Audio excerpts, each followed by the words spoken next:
Bien, vamos a continuar entonces con sistema digestivo. Nosotros ayer estuvimos hablando, empezamos por la boca, faringe, esófago. Acuérdense que dijimos que en la boca nosotros hacíamos una trituración del alimento, lo mezclábamos con la saliva y ese alimento, que ya en este momento se llama bolo alimenticio, la lengua lo empuja hacia la parte posterior de la boca y se conoce el proceso de la deglución. A partir de ahí, lo que va ocurriendo es que va descendiendo ese bolo alimenticio por la faringe, por el esófago, y lo que va pasando es que tanto la faringe como el esófago son estructuras netamente de conducción, es decir, son estructuras que solo sirven para conducir el bolo alimenticio. No hay secreción enzimática, no hay un proceso digestivo mecánico, simplemente un transporte del bolo alimenticio desde la boca hacia el estómago. Nada más. Entonces, a partir de acá vamos a empezar a profundizar en el estómago. ¿Cómo está formado ese estómago? Porque acá sí ya voy a empezar a tener un proceso digestivo, puntualmente una digestión química. ¿Por qué? Porque en el estómago yo voy a encontrar, primero, enzimas. Segundo, me voy a encontrar con un jugo gástrico que es sumamente ácido. Entonces, en este estómago que tiene esta estructura que ustedes ven acá, miren, este es el esófago. Esto es lo que nosotros llamábamos, que vimos ayer, esfínter esofágico inferior o cardias, que es el esfínter que te comunica el esófago con el estómago. El estómago tiene el cuerpo, que es donde puntualmente llega el bolo alimenticio y se mezcla con el jugo gástrico, y esta estructura que tienen acá, que se llama fundus o fondo, generalmente está llena de gas.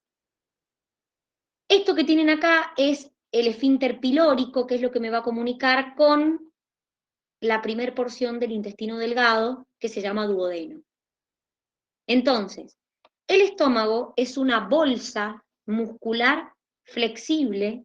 Acuérdense que hasta acá veníamos viendo un tubo, o sea que el estómago es como una distensión de ese tubo digestivo, una dilatación de ese tubo digestivo, y el estómago cuando está distendido puede conservar, puede contener de 2 a 4 litros, y ese estómago se encuentra dentro de lo que llamamos la cavidad abdominal, junto con, por ejemplo, el intestino. Entonces, ayer esto también lo estuvimos viendo, toda la cavidad abdominal está rodeado por una membrana que se llama peritoneo, que es una membrana serosa. Pero esa membrana serosa tiene pliegues que se llama mesenterio, que me sostiene los órganos. Entonces, el peritoneo me rodea la cavidad abdominal, forma pliegues, y esos pliegues se llaman mesenterio. Entonces, por ejemplo, el intestino está suspendido por ese mesenterio, dentro de la cavidad abdominal. Acá nos cuentan un poquito las regiones de ese estómago. Acuérdense que el estómago tiene dos esfínteres, uno que lo va a comunicar con el esófago, que se llama cardias, y otro que lo va a comunicar con el duodeno, que se llama píloro. Ahora, este estómago, acá lo tienen, miren, acá tengo el esfínter cardias, que es el que lo comunica con el esófago, esto se llama zona cardíaca porque esta zona es cerca de las cardias, esto es el fundus y el cuerpo, acá tenemos una zona pilórica y fíjense, acá está el esfínter pilórico. Este es el que va a permitir el pasaje del estómago al duodeno, que es la primera porción del intestino delgado. ¿Alguien se acuerda ayer que vimos los esfínteres? ¿Qué era un esfínter? Lo que controlaba un pasaje, algo así. ¿Pero qué es en realidad un esfínter? Una Es válvula. la contracción Se muscular. abre y se abre y se cierra, no sé cómo se explica. Es como una puertita. Bueno, está bien, me permite, en realidad lo que evita es el reflujo, es decir, que, por ejemplo, lo que pasó al duodeno vuelva hacia el estómago. Pero en realidad el esfínter es un engrosamiento de la capa mucosa, de la capa muscular, perdón, de la pared del estómago. Acuérdense que ayer vimos las 4 capas: mucosa, submucosa, muscular, seroso. Entonces, la capa muscular tiene un engrosamiento y ese engrosamiento es lo que nosotros conocemos como píloro. Ahora, la histología de este estómago, las paredes de este estómago, tienen características específicas. Primero, ayer vimos mucosa, submucosa, muscular y serosa. La mucosa del estómago es epitelio cilíndrico simple, pero a su vez la mucosa forma pliegues, ahora los vamos a ver, y forma criptas. Entonces, en esas criptas yo voy a encontrar glándulas o células glandulares que van a secretar sustancias. Esas sustancias que van a secretar es lo que se conoce como jugo gástrico. El jugo gástrico tiene un pH entre 1,5 y 2,5. Ya sé que muchos no han visto pH, pero es un pH sumamente ácido, ¿sí? El pH se mide de 1 a 14, el pH 7 es neutro, por debajo de 7 es ácido y por encima de 7 es alcalino. Ya lo van a ver con el Rodri. Pero un pH de 1,5, 2,5 es un pH sumamente ácido. Entonces, ¿cómo se forma? ¿Quién secreta lo que va a formar el jugo gástrico? Dentro de estas células gástricas, nosotros tenemos 2 tipos de células: las células parietales y las células principales. Las células parietales secretan protones, cloruro y forman ácido clorhídrico. Pero también sintetizan algo que se llama factor intrínseco. El factor intrínseco es una proteína que nos sirve para absorber la vitamina B12. ¿Alguien se acuerda para qué servía la vitamina B12? La vieron la semana pasada, cuando vimos nutrición.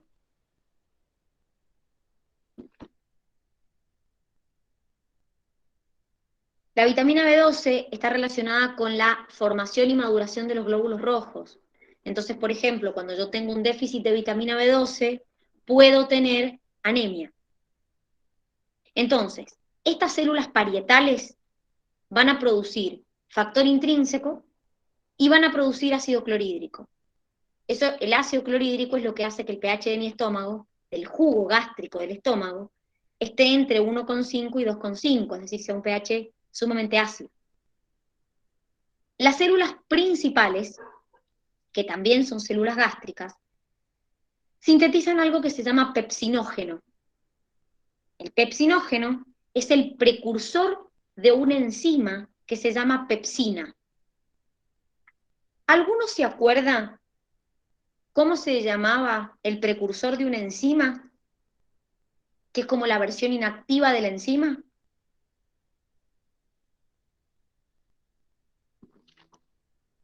Simógeno. Es decir, el simógeno es la versión inactiva de mi enzima. Ese simógeno, cuando se activa, se convierte en una enzima. Entonces, el pepsinógeno es un simógeno, es el precursor de una enzima que voy a encontrar en el estómago que se llama pepsina, que va a ser sumamente importante esa enzima pepsina. Ya van a ver qué función cumple. Ahora, miren, esto es un corte transversal de lo que vendría a ser la pared del estómago. Esto que tienen acá es el pliegue de la mucosa de la pared del estómago. Estos son criptas. Entonces, por encima de las criptas voy a encontrar células que secretan moco. Ya van a ver para qué sirven ese moco que secretan. Por debajo de las criptas voy a encontrar estas glándulas gástricas que acabamos de ver, que son las células que secretan el pepsinógeno, que son las células principales, y las células que secretan el ácido clorhídrico, que son las células parietales. Entonces, esto que tienen acá es la mucosa, esta es la capa muscular de la mucosa, y esto es la submucosa. Entonces, ¿qué función cumple ese ácido clorhídrico del estómago y esa pepsina que es la enzima que dijimos que tenemos. El ácido clorhídrico cumple muchas funciones. Primero es microbicida. ¿Qué quiere decir?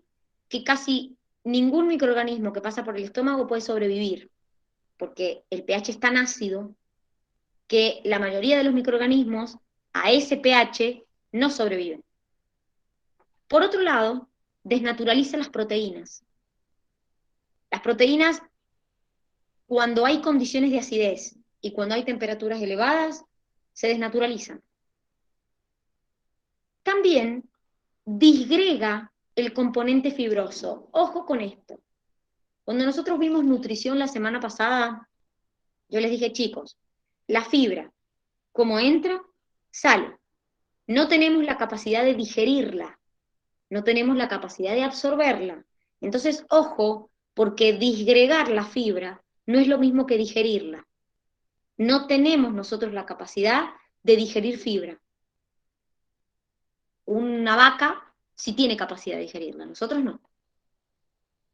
Y por otro lado, este ácido clorhídrico cumple otra función más importante, que es este pepsinógeno que yo secreté inactivo, lo activa, lo convierte en pepsina. ¿Para qué sirve la enzima pepsina? Para hidrolizar proteínas. La digestión de las proteínas que nosotros comemos comienza en el estómago. Entonces, esta pepsina me va a romper, me va a hidrolizar la proteína en péptidos más pequeñitos.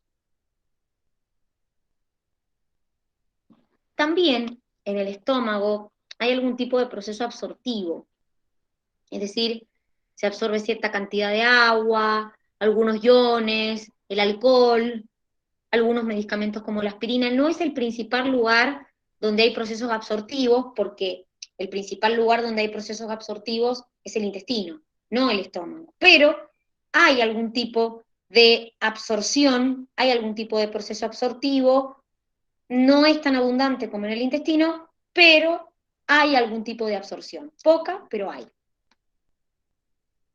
Ahora, yo les estoy diciendo que el pH del estómago, del jugo gástrico que tengo en el estómago, es entre 1,5 y 2,5. Y les dije que es un pH sumamente ácido. Entonces, ¿cómo hace mi estómago, la pared de mi estómago, para protegerse del propio ácido que él contiene? Porque el ácido, chicos, quema. No solamente queman las sustancias ácidas, las sustancias alcalinas también queman. Ya lo van a ver con el Rodri bien, pero los ácidos queman. Entonces, ¿cómo hace el ácido que yo tengo en el estómago para no disgregarme o para no herirme o no digerir las paredes de mi estómago? Porque contiene lo que se llama una barrera antiácida. La pared del estómago tiene una protección, tiene una barrera que se llama barrera antiácida, que lo protege de la acidez del propio estómago. ¿Cómo está formada esa barrera? Bueno, primero hay moco. Yo les dije recién, ya van a ver para qué sirve el moco. Pero ese moco contiene bicarbonato. El bicarbonato lo que hace es amortiguar el pH. Entonces, voy a pasar de tener un pH sumamente ácido de alrededor de 2 a un pH de alrededor de 7 en las células de la pared de mi estómago. ¿Por qué? Porque el moco que tengo en la pared contiene bicarbonato. El bicarbonato neutraliza la acidez del estómago, entonces esa acidez no llega a las paredes, no me lesiona las paredes del estómago. Antes que sigamos, recuerden que los ácidos, ya lo han visto con el Rodri eso, están formados por protones. Entonces lo que difunde en realidad en las paredes son los protones. Ahora, supongamos que un protón, o varios, pueden atravesar esta capa de moco que tengo con bicarbonato en la pared. Se van a encontrar por debajo con una capa de fosfolípidos que se encuentran en la cara luminar de las células epiteliales que forman la pared de mi estómago. ¿Qué van a hacer estos fosfolípidos? Me van a tratar de repeler los protones para que no sigan difundiendo. Supongamos que los protones pueden atravesar la capa de fosfolípidos. Se van a encontrar con moléculas que tienen carga negativa. Ustedes sabrán, los protones tienen carga positiva, las moléculas con carga negativa, hay una atracción. Entonces, ¿qué pasa? Estas moléculas con carga negativa retienen a los protones para que no puedan seguir difundiendo. Pero sumado a esto, en el estómago, yo tengo un flujo sanguíneo, un flujo de sangre, que va arrastrando los iones que forman parte o que llegan a la pared de mi estómago. ¿Por qué? Porque si se concentran en la pared de mi estómago esos protones, me lo lesionan, porque es ácido. Entonces, si la sangre los va arrastrando, no se concentran y entonces de esa manera no lesionan la pared de mi estómago. Entonces, ayer nosotros estuvimos viendo que el proceso digestivo principalmente está formado por, o mejor dicho, es regulado por el sistema nervioso parasimpático. Al mismo tiempo que el sistema nervioso parasimpático te estimula que produzcas ácido clorhídrico, aumenta el flujo de sangre en las paredes del estómago. ¿Para qué? Para que la sangre arrastre los protones y de esa manera no se acumulen en la pared y no se lesione la pared del estómago. Entonces nuestro estómago está protegido de ese ácido que tiene dentro por todas estas capas que hemos estado mencionando. ¿Pueden haber excepciones? Sí. Es un poco lo que estábamos hablando ayer. ¿Qué significa la acidez? Es una sensación de ardor que sentimos en la faringe, en el esófago, y que incluso puede llegar a la garganta. ¿Cuándo pasa eso? Y bueno, pueden pasar dos cosas. Que yo esté produciendo ácido clorhídrico de más, o sea, mucha cantidad, o que los esfínteres, que por ejemplo me separan el esófago del estómago, no funcionen correctamente, entonces se produzca lo que se llama el reflujo. Es decir, el ácido del estómago sube por el esófago, sube por la faringe y puede llegar inclusive a la garganta. Cuando esa acidez se da más de 2 veces a la semana, se llama enfermedad por reflujo esofágico. ¿Cuál es el problema de esto? Primero, que es molesto. Segundo, que la protección que tiene el estómago, esta barrera antiácida, ni la faringe ni el esófago la tienen. Entonces, cuando el ácido empieza a subir, quema. Va lesionando esas paredes del tubo digestivo. ¿Cuál es la diferencia con la gastritis? La gastritis es cuando las paredes del estómago están inflamadas o están hinchadas. Eso puede ser en forma crónica, lo tengo siempre, o en forma aguda. ¿Cómo sería en forma aguda? Y, por ejemplo, tomé mucho alcohol, tomé mucho café, entonces mi estómago produjo demasiado ácido clorhídrico, se inflamó la pared del estómago. Si esto pasa de vez en cuando, porque consumí picante, porque consumí algún alimento, como por ejemplo demasiado café o demasiado alcohol, bueno, puedo tener una gastritis en forma aguda. ¿Cuál es el problema cuando esto se vuelve crónico? Es decir, cuando permanentemente está inflamado. ¿Qué es una úlcera? Acá ya tenemos como un defecto en lo que vendría a ser la barrera antiácida. Entonces, el propio ácido del estómago empieza a digerir la pared del estómago. Entonces ya acá es como que la barrera antiácida no tiene efecto, porque el ácido del estómago empieza a digerir la propia pared del estómago. Hay muchas causas, chicos, por las que uno puede tener úlceras. Como les dije, el consumo de algunos alimentos, como las cafeínas, el mate, el cigarrillo, el alcohol, algunos medicamentos como por ejemplo los analgésicos, la aspirina, estimulan esto, me aumentan las úlceras gástricas. Pero también hay una bacteria que infecta lo que es el tubo digestivo y el estómago, que se llama Helicobacter pylori, que ustedes la vieron.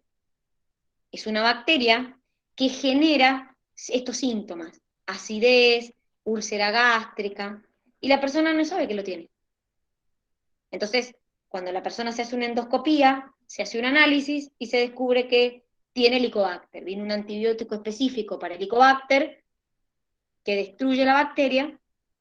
Al destruir la bacteria que está alojada ahí, puede estar alojada ahí años, vivir ahí, entonces la persona deja de manifestar los síntomas, porque justamente lo que lo estaba causando era una bacteria, maté la bacteria que lo estaba causando, entonces la persona deja de manifestar estos síntomas. ¿Se ha entendido? ¿Hay alimentos que producen más ácido clorhídrico que otros? Sí, chicos. A ver, cuando el alimento llega al estómago, siempre hay más producción de clorhídrico. Eso es normal, porque obviamente tengo que digerir el alimento. El problema es que hay más alimentos que te generan, o sea, hay algunos alimentos que te generan más producción de ácido clorhídrico que otros. Repito, el café, el mate, el alcohol, los cítricos, los picantes. Entonces, si sos una persona que tiene gastritis o acidez, el consumo de esos alimentos genera más ácido clorhídrico que un alimento normal. Entonces, por eso, uno debería reducir el consumo de esos alimentos. ¿Se entiende? Sí, Dani. Bien. Entonces, ¿qué controla mi estómago? Bueno, voy a tener una rama, un poco lo que estábamos viendo ayer, en una rama nerviosa, un control nervioso, y por el otro lado, un control endocrino.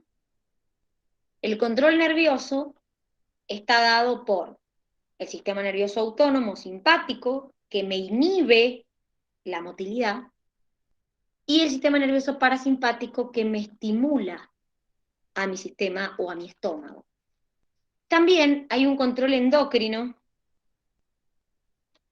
que es una hormona que secreta el propio estómago que se llama gastrina. Esa gastrina es una hormona que el propio estómago la secreta y ejerce efecto en el propio estómago, puntualmente en las células musculares y en las células epiteliales de la pared del estómago. ¿Qué hace esa gastrina? Que yo produzca más ácido clorhídrico y que mi estómago tenga más motilidad. Entonces, miren, acá está un poco, en general, cómo es la regulación del estómago, es decir, cómo es el control del estómago. Ya dijimos ayer, parasimpático estimula, simpático inhibe. Entonces, huelo un alimento, miro un alimento, tengo un alimento en la boca, se activa el parasimpático, secreto más ácido clorhídrico, secreto o aumento la motilidad de mi estómago. Tengo miedo, simpático se activa, todo lo contrario. ¿Qué más se va a estimular? Que lo vimos ayer también, cuando se activa el parasimpático. ¿Qué otro proceso? La La digestión. salivación. Muy bien, la salivación, exactamente. Voy a producir más saliva y al mismo tiempo que voy a producir más saliva, voy a producir más ácido clorhídrico a nivel estomacal. Y mi estómago se va a mover más. Entonces, cuando el parasimpático se activa, me desencadena la activación de todas las estructuras que van a formar parte de mi sistema digestivo. Me va a aumentar la salivación, me va a aumentar la secreción de clorhídrico en el estómago, la motilidad del estómago. Y miren la gastrina. La gastrina, cuando un alimento graso o proteico llega al estómago, se incrementa la secreción de gastrina. ¿Qué hace la gastrina?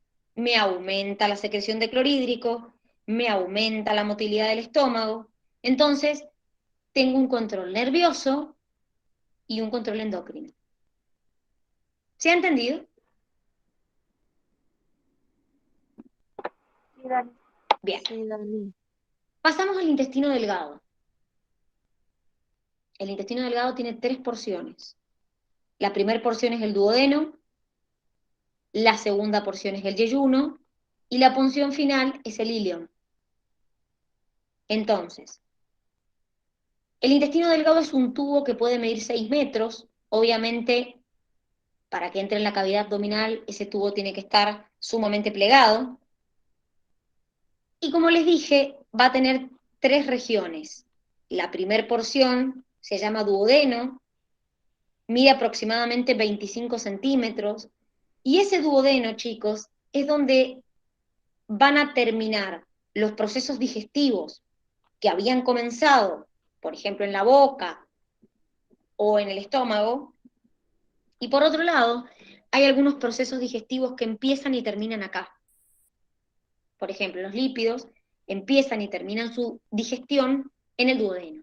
O sea que la primera porción del intestino delgado se encarga de terminar, de concluir los procesos digestivos. Y el yeyuno y el ilion, que son las últimas porciones, se encargan de los procesos absortivos, es decir, de absorber los nutrientes que extraje de esos alimentos. Entonces, miren lo que tengo acá. Acá tenemos primer porción del intestino delgado, duodeno. Segunda porción, yeyuno. Última porción, ilion. El ilion es la última porción y es la que toma contacto con el intestino grueso. El intestino grueso, que es esto que ustedes tienen acá, fíjense, la primer parte del intestino grueso se llama ciego. Entonces, la última parte del intestino delgado toma contacto con la primer porción del intestino grueso. Acá lo que vemos es justamente eso, es la comunicación que hay entre el intestino delgado y el intestino grueso. Cuando yo termine los procesos absortivos en el intestino delgado, eso que queda va a pasar al intestino grueso. Ahora, antes que me olvide, cuando el bolo alimenticio llega al estómago y se mezcla con esto, con este jugo gástrico, se transforma en quimo, con M. Ese quimo es el bolo alimenticio que llegó de la boca, que se mezcló con el ácido clorhídrico del estómago, que empezó a digerir o a hidrolizar, por ejemplo, proteínas, y ese quimo, que es ácido, es el que pasa al intestino delgado, principalmente, o sea, a la primera porción del intestino delgado, que es el duodeno. O sea que acá llega un quimo ácido, porque viene del estómago. Y ya dijimos que en el estómago tengo un pH de 1,5 a 2,5. Ahora, en el intestino, yo les dije que no solamente voy a hacer procesos de tipo digestivos, sino también que voy a hacer procesos de tipo absortivos. Quiere decir que algo tiene que tener ese epitelio del intestino para poder absorber cosa que no pasa en otra parte del tubo digestivo. Porque yo les dije que el principal lugar de absorción es el intestino. Entonces, algo tiene que tener de distinto ese intestino que le permite absorber los nutrientes. Bueno, entonces, el intestino tiene criptas o glándulas, que son células que secretan, pero tiene crestas o vellosidades que son encargadas de la absorción. Les cuento un poquito. Estas 3 estructuras que tienen acá son estructuras que a mí lo que me van a permitir es incrementar la superficie de absorción. Me van a permitir justamente aumentar el contacto de el quimo con el intestino para absorber los nutrientes que necesito, y por lo tanto esas estructuras son las que ven ahí. Los pliegues, que se llaman pliegues circulares, que se encuentran en la capa submucosa, esos pliegues son, ahora los van a ver, pero son como los pliegues que vimos en el estómago, es decir, puntualmente se les llama pliegues intestinales de Kerckrin, miden aproximadamente 8 milímetros de alto, y lo que hacen es incrementar la superficie de contacto entre el quimo y las paredes de mi intestino. Después tenemos las vellosidades, que son como proyecciones en forma de dedo, que miden entre 0,5 y 1 milímetro, fíjense que cada vez más chiquita, que también lo que van a hacer es aumentar la superficie absortiva, y las microvellosidades, que las encuentro en las células epiteliales, que aún son más chiquititas, tienen un micrómetro de alto. O sea que estas tres estructuras que ustedes están viendo, el fin que van a tener es incrementarme la superficie de absorción, hacer que en mi intestino se puedan producir estos procesos absortivos. Miren, vamos a ver lo que es un pliegue, lo que es una vellosidad y lo que es una microvellosidad. Fíjense, esto es el tubo digestivo. Estos son pliegues. Estos son los pliegues de la submucosa.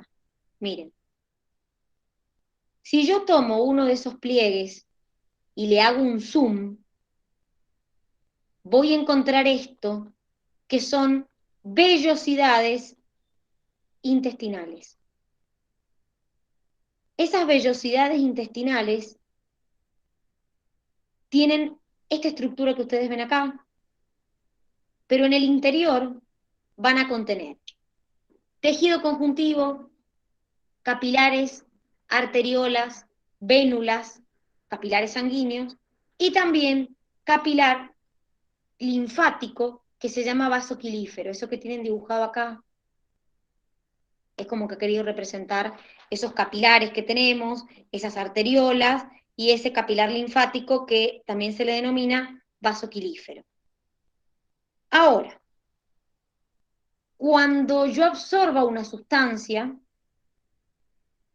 esa sustancia va a pasar por la pared del capilar al torrente sanguíneo, o por la pared del vaso linfático, del capilar linfático mejor dicho, al sistema linfático. Esas vellosidades, si yo analizo una de sus estructuras, voy a encontrar microvellosidades. ¿Qué es esto que ustedes tienen acá? Aún más pequeñas. Se cree que hay aproximadamente 200 millones de microvellosidades por cada milímetro cuadrado de intestino. Imagínense la cantidad de microvellosidades que tenemos.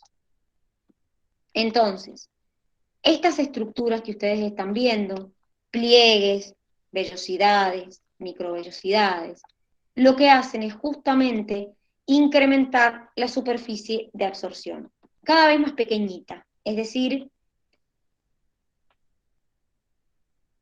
uno de estos pliegues está formado por estas microvellosidades, perdón, estas vellosidades que ven acá. Y las vellosidades contienen estas microvellosidades que ustedes están viendo acá, que son estas que tienen acá. De hecho, si se acuerdan, cuando vimos tejido epitelial, nosotros vimos que entre las especializaciones que habían en la cara apical estaban las microvellosidades y las vellosidades. Entonces, como les dije, el intestino delgado va a contener, obviamente, estas estructuras porque es quien se encarga de hacer el proceso absortivo. Ahora, el intestino delgado recibe, primero, recibe el contenido del estómago, que ya dijimos que es ácido. en el intestino yo me voy a encontrar con un pH neutro tirando al alcalino, es decir, las enzimas que actúan a nivel intestinal generalmente actúan a un pH entre 7 y 8, pero más tirando al alcalino. Ese intestino lo que va a hacer es neutralizar ese quimo que viene del estómago, que es ácido.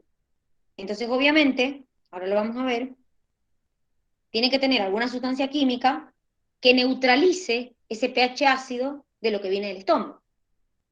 Entonces, mi intestino, por un lado, va a producir enzimas propias, pero por otro lado, va a recibir secreciones de la vesícula, del hígado y del páncreas.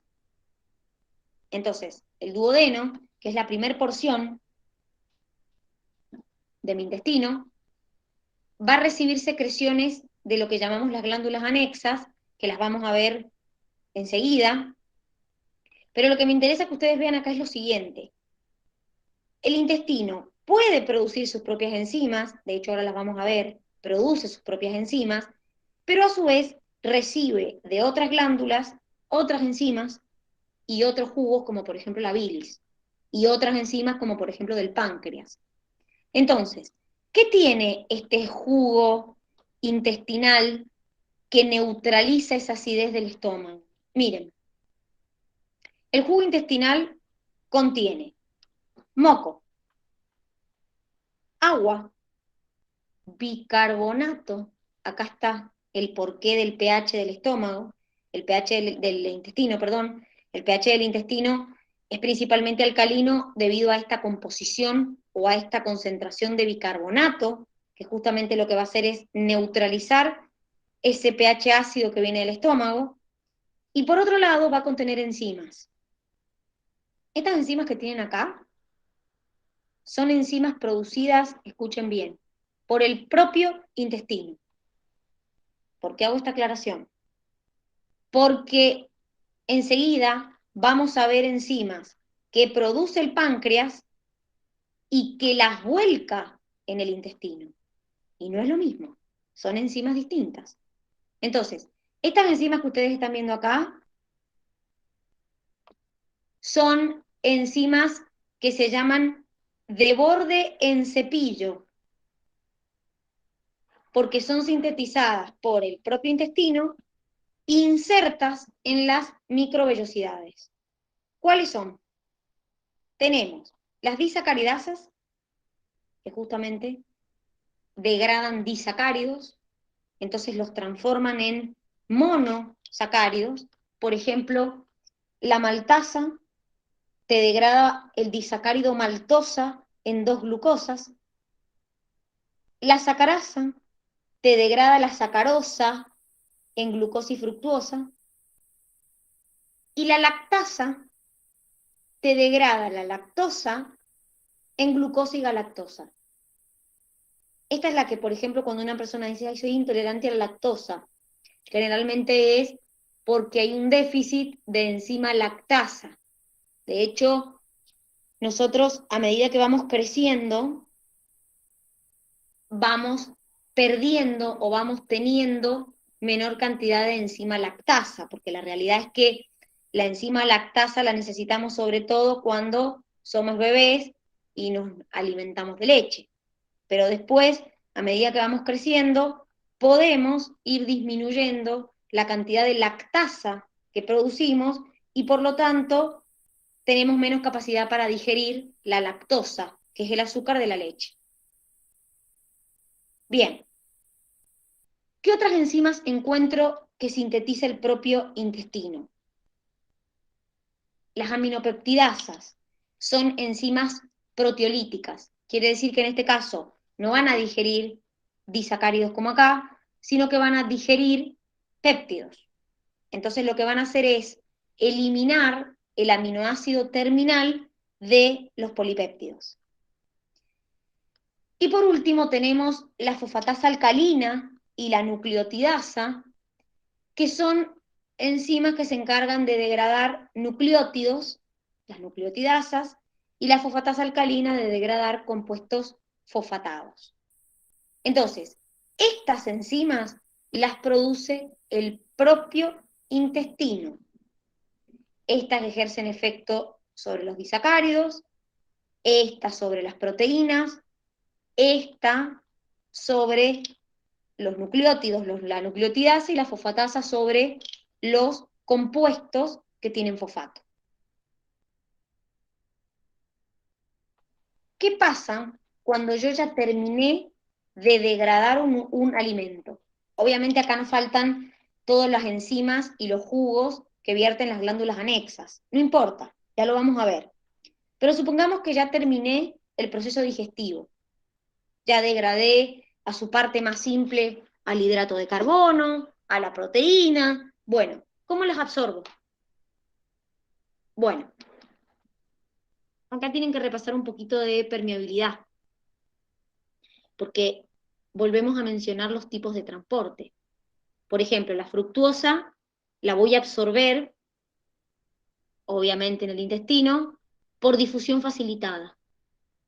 La difusión facilitada es un tipo de difusión pasiva, pero con ayuda de una proteína.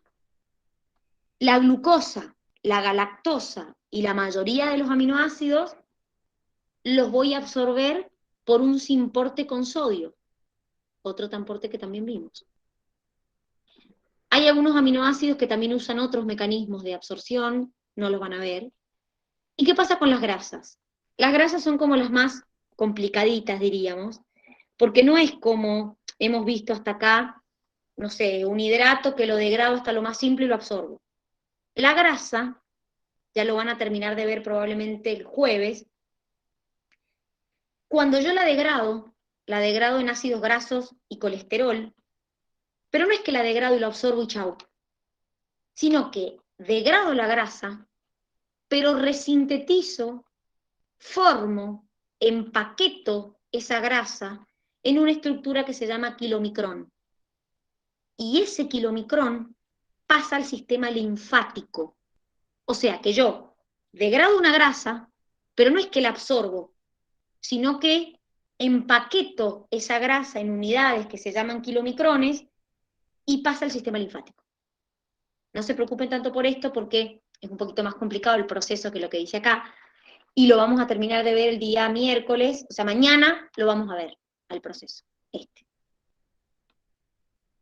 Entonces, ¿cómo controlo el intestino delgado? ¿Qué controla la función de este intestino? Obviamente un poco lo que venimos viendo. Sistema nervioso por un lado, simpático inhibiendo, parasimpático estimulando, y también va a haber un control de endocrino. Si se fijan ahí les hemos puesto que lo vamos a ver después. ¿Por qué? Porque la realidad, chicos, es que hay un montón de hormonas, no es como vimos en el estómago que estaba la gastrina y nada más, sino que hay un montón de hormonas como la motilina, la secretina, la colecistocinina, el péptido inhibidor gástrico. Hay un montón de hormonas que algunas son secretadas por el duodeno, otras son secretadas por el yeyuno, otras son secretadas por el colon, que es parte del intestino grueso, y todas cumplen funciones diferentes. Entonces, por ejemplo, algunas me aumentan la motilidad del intestino, otras estimulan que la vesícula y el hígado o el páncreas vuelquen su contenido en el intestino. Entonces, ya las vamos a ver enseguida a esas hormonas, porque tienen un cuadrito específico con esas hormonas, pero ya las vamos a ver enseguida. Porque así como en el estómago hay un control nervioso y hay un control endocrino, en el intestino también tenemos un control nervioso y un control endocrino. ¿Alguna duda del intestino delgado? ¿Algo que me quieran preguntar? No. Bien, entonces, vamos a dejar acá, nos vamos a ir al recreo y a la vuelta vamos a seguir con sistema digestivo. Tienen creo que 15 minutitos de recreo, así que nos volvemos a encontrar a las 6, nos volvemos a encontrar por acá. Nos vemos en 15 minutitos. Vayan y tomen algo y nos vemos en 15 minutitos. Recarguen el mate. Nos vemos en 15 minutos. Chau, chau.